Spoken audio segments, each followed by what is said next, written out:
Imagine que você tem apenas 15 anos quando soldados invadem sua cidade, destroem tudo que você conhece, matam seus pais e levam você como prisioneiro para um país estrangeiro. Agora imagine que, 70 anos depois, você é o conselheiro mais respeitado do maior império da Terra, que reis tremem diante de suas palavras e que suas profecias moldam o curso da história mundial. E tudo isso aconteceu porque você se recusou a comer a comida que o rei oferecia.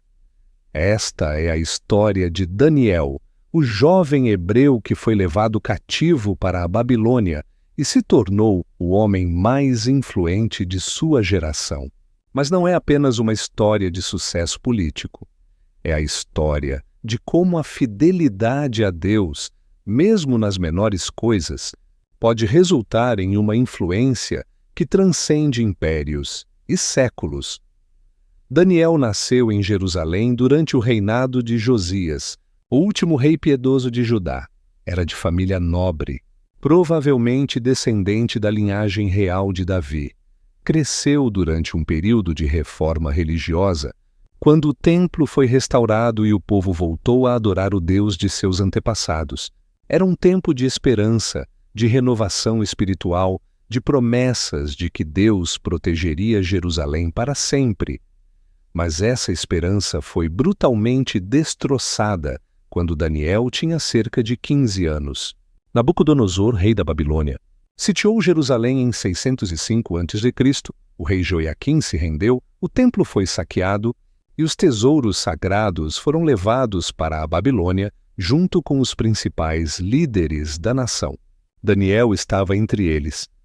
Não é difícil imaginar o trauma de um adolescente sendo arrancado de sua família, sua terra, sua religião e forçado a caminhar milhares de quilômetros acorrentado até uma terra estranha. A jornada para a Babilônia levava meses e muitos prisioneiros morriam pelo caminho. Os que sobreviviam chegavam quebrados, desesperados, prontos para aceitar qualquer coisa em troca de comida e abrigo. Mas Nabucodonosor tinha um plano específico para os jovens, nobres de Judá. Não queria apenas escravos, queria convertê-los em babilônios leais que poderiam ajudar a administrar os territórios conquistados. Ordenou que fossem selecionados jovens, sem defeito algum, formosos de aparência, instruídos em toda sabedoria, sábios em ciência e entendidos no conhecimento para serem treinados na cultura e língua dos caldeus. Daniel e seus 3 amigos, Hananias, Misael e Azarias, foram escolhidos para esse programa. Era uma honra do ponto de vista babilônico. Receberiam educação na melhor universidade do mundo antigo, seriam alimentados com a mesma comida do rei e teriam oportunidade de ascender aos mais altos postos do governo. Muitos jovens em sua situação teriam visto isso como uma segunda chance, uma oportunidade de ouro, mas havia um preço. Eles teriam que se tornar babilônios. Seus nomes foram mudados para nomes que honravam deuses pagãos. Daniel se tornou Beltesazar, que Bel proteja sua vida. Hananias virou Sadraque, Misael virou Mesaque e Azarias virou Abed-nego.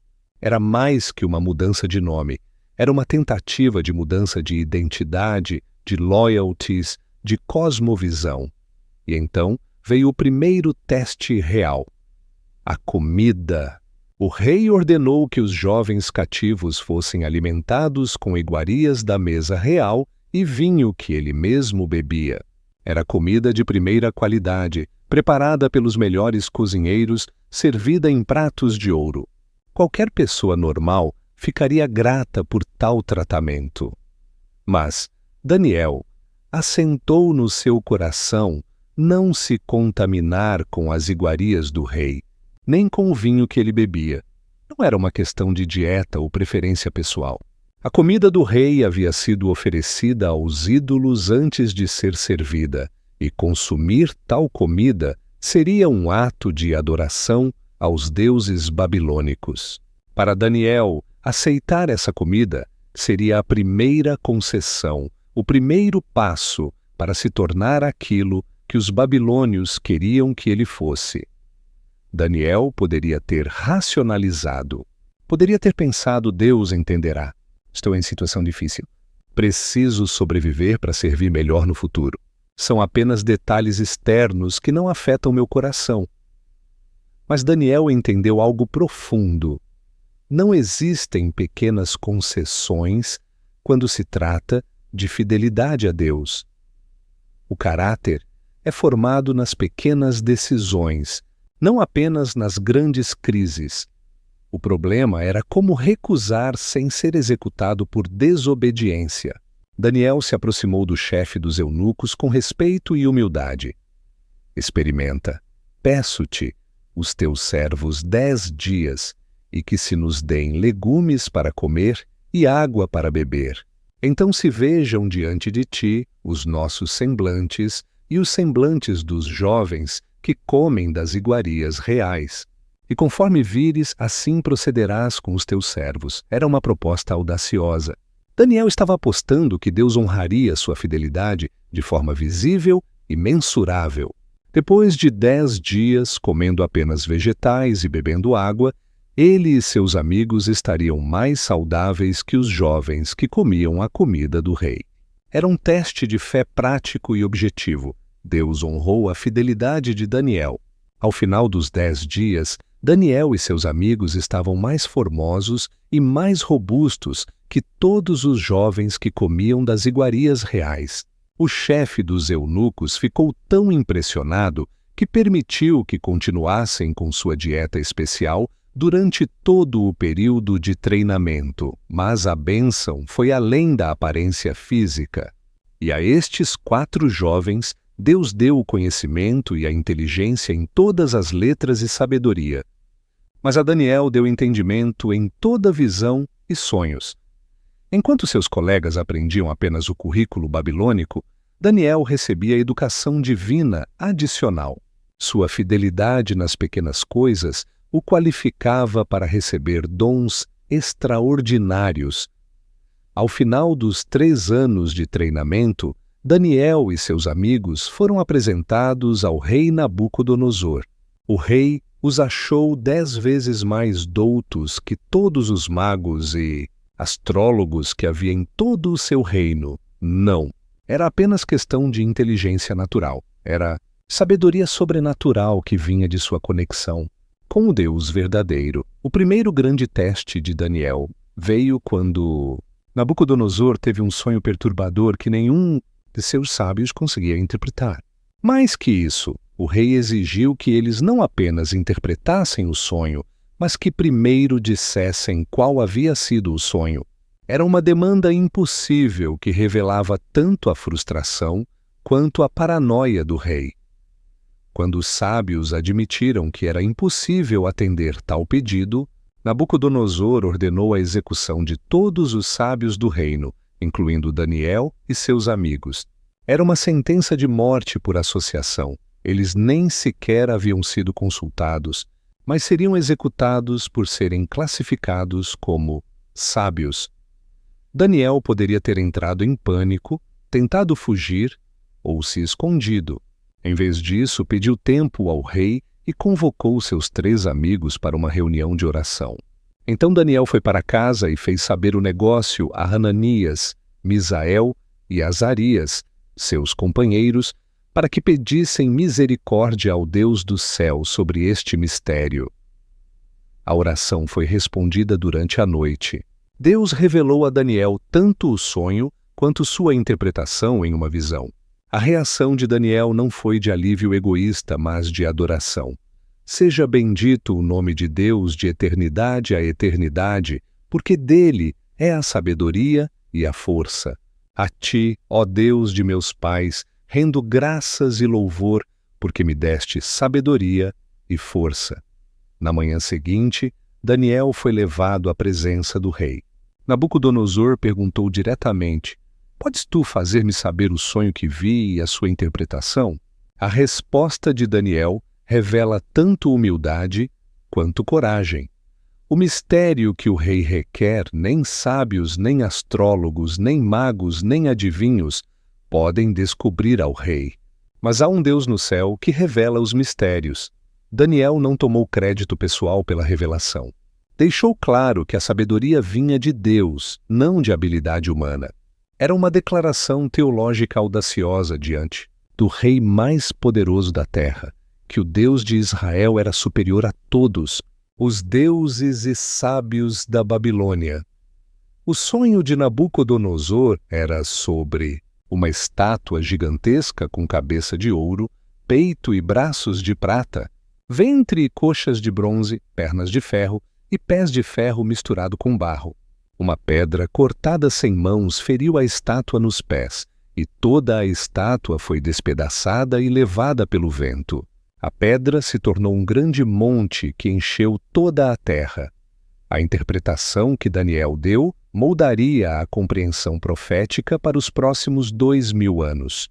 A estátua representava 4 impérios mundiais sucessivos: Babilônia, ouro, Medo-Persa, prata, Grécia, bronze, e Roma, ferro. Os pés de ferro e barro representavam um futuro reino dividido, e a pedra cortada sem mãos representava o reino de Deus, que destruiria todos os reinos humanos e duraria para sempre. Nabucodonosor ficou tão impressionado que caiu prostrado diante de Daniel e declarou: Certamente o vosso Deus é Deus dos deuses, e o Senhor dos reis, e o revelador dos mistérios. Daniel foi promovido a governador de toda a província da Babilônia e chefe de todos os sábios. Seus 3 amigos foram colocados sobre os negócios da província. Mas o poder corrompe, e Nabucodonosor logo esqueceu a lição de humildade. Construiu uma estátua de ouro de 27 metros de altura e ordenou que todos se prostrassem diante dela quando a música tocasse. Era uma afronta direta ao Deus de Israel e um teste de lealdade para todos os súditos do reino. Sadraque, Mesaque e Abed-nego se recusaram a se prostrar. Quando levados diante do rei furioso, sua resposta demonstrou uma fé inabalável. O nosso Deus, a quem nós servimos, é que nos pode livrar. Ele nos livrará da fornalha de fogo ardente e da tua mão, ó rei. E se não, fica sabendo, ó rei, que não serviremos a teus deuses nem adoraremos a estátua de ouro que levantaste. Era uma declaração de fé absoluta. Eles acreditavam que Deus podia livrá-los, mas mesmo que não o fizesse, não comprometeriam sua fidelidade. A fornalha foi aquecida 7 vezes mais que o normal, e os 3 jovens foram lançados dentro dela, amarrados e vestidos. O que aconteceu a seguir chocou o rei e toda sua corte. Nabucodonosor viu 4 homens caminhando livres no meio do fogo, e o aspecto do quarto é semelhante ao Filho de Deus. O próprio Cristo havia descido para andar com seus servos fiéis no meio da fornalha. Quando os 3 saíram da fornalha, não tinham nem cheiro de fumaça nas roupas. O fogo havia queimado apenas as cordas que os amarravam. Nabucodonosor emitiu um decreto protegendo o povo de Deus e promoveu os 3 jovens a posições ainda mais altas. Anos mais tarde, durante o reinado de Dário, o Medo, Daniel enfrentou o seu maior teste pessoal. Aos 80 anos poderia ter se aposentado tranquilamente. Havia servido fielmente por décadas, sobrevivido a mudanças de regime, acumulado honra e riqueza. Mas o novo rei Dário o promoveu a uma das 3 presidências que governavam todo o império, e Daniel sobrepujava aos presidentes e aos sátrapas, porque nele havia um espírito excelente. Essa excelência criou inveja.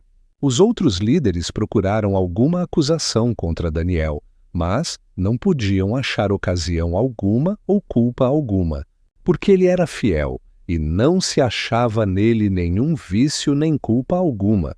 A única forma de atacá-lo era através de sua religião. Eles persuadiram Dário a assinar um decreto proibindo por 30 dias qualquer petição a qualquer deus ou homem, exceto ao próprio rei. A punição por violação seria ser lançado na cova dos leões. Era uma armadilha específica para Daniel, pois todos sabiam de seu hábito de orar 3 vezes por dia, voltado para Jerusalém. Daniel sabia perfeitamente que era uma armadilha. Poderia ter orado em particular, fechado as janelas, mudado sua rotina temporariamente. Mas quando Daniel soube que a escritura estava assinada, entrou em sua casa e, abertas as janelas do seu quarto na direção de Jerusalém, 3 vezes por dia se punha de joelhos e orava e dava graças diante do seu Deus, como também antes costumava fazer. Era um ato de desafio tranquilo, mas deliberado. Daniel não estava sendo rebelde ou teatral, estava simplesmente sendo fiel à sua prática de toda uma vida. Sua fidelidade a Deus era mais importante que sua segurança pessoal, mais importante até que sua vida. Os conspiradores imediatamente denunciaram Daniel ao rei. Dário ficou devastado ao perceber que havia sido manipulado para condenar seu oficial mais confiável. Passou o dia inteiro tentando encontrar uma forma legal de salvar Daniel, mas a lei dos medos e persas não podia ser revogada. Com o coração partido, Dário ordenou que Daniel fosse lançado na cova dos leões. Mas suas palavras revelavam onde estava sua esperança. O teu Deus, a quem tu continuamente serves, ele te livrará. Uma pedra foi colocada sobre a abertura da cova e selada com o anel do rei e dos grandes, para que nada fosse mudado a respeito de Daniel. Dário passou a noite em jejum, sem dormir, recusando qualquer entretenimento. Na madrugada correu para a cova e gritou com voz angustiada: Daniel, servo do Deus vivo, pode o teu Deus, a quem tu continuamente serves, livrar-te dos leões? A resposta de Daniel deve ter sido como música aos ouvidos do rei. Ó rei, vive para sempre. O meu Deus enviou o seu anjo e fechou a boca dos leões, para que não me fizessem dano, porque diante dele foi achada em mim inocência. E também diante de ti, ó rei, não cometi delito algum. Daniel foi retirado da cova, sem ferimento algum, porque confiara no seu Deus. Os homens que o haviam acusado foram lançados na cova com suas famílias, e os leões os despedaçaram antes mesmo que chegassem ao fundo da cova. Dário emitiu um decreto por todo o império, ordenando que todos temessem e reverenciassem o Deus de Daniel. O legado de Daniel transcende qualquer medição humana. Ele influenciou 4 diferentes impérios mundiais, sobreviveu a pelo menos 5 diferentes reis, e suas profecias continuam moldando a compreensão escatológica 2.500 anos depois. Mas talvez seu maior legado seja a demonstração de que é possível permanecer fiel a Deus, mesmo nas circunstâncias mais adversas. Daniel nunca transigiu, nunca fez concessões, nunca permitiu que a pressão política o levasse a comprometer sua fé. E, paradoxalmente, foi exatamente essa inflexibilidade espiritual que o tornou o político mais bem-sucedido de sua geração. Daniel provou que não precisamos escolher entre fidelidade a Deus e excelência profissional. Sua competência estava diretamente relacionada à sua integridade. Reis pagãos confiavam nele precisamente porque sabiam que ele nunca mentiria, nunca trapacearia, nunca colocaria interesses pessoais acima da verdade. A história de Daniel também demonstra que Deus pode usar qualquer circunstância, até mesmo o exílio e a perseguição, para colocar suas pessoas em posições de influência. O que parecia uma tragédia nacional se tornou uma oportunidade para que o Deus de Israel fosse conhecido pelos mais poderosos líderes do mundo antigo. Mais importante, Daniel nos ensina que a fidelidade nas pequenas coisas prepara para a fidelidade nas grandes. Sua recusa em comer a comida do rei pode parecer um detalhe insignificante, mas foi essa primeira decisão de não transigir que estabeleceu o padrão para toda a sua vida. Caráter não é formado em momentos de crise, mas nas escolhas diárias, aparentemente. pequenas, o jovem que foi levado cativo para humilhar uma nação, terminou humilhando impérios inteiros simplesmente, permanecendo fiel ao seu Deus. Essa é a verdadeira grandeza, não conquistar através da força, mas vencer através da fidelidade. E essa vitória de Daniel continua ecoando através dos séculos, lembrando-nos de que aqueles que honram a Deus serão por ele honrados.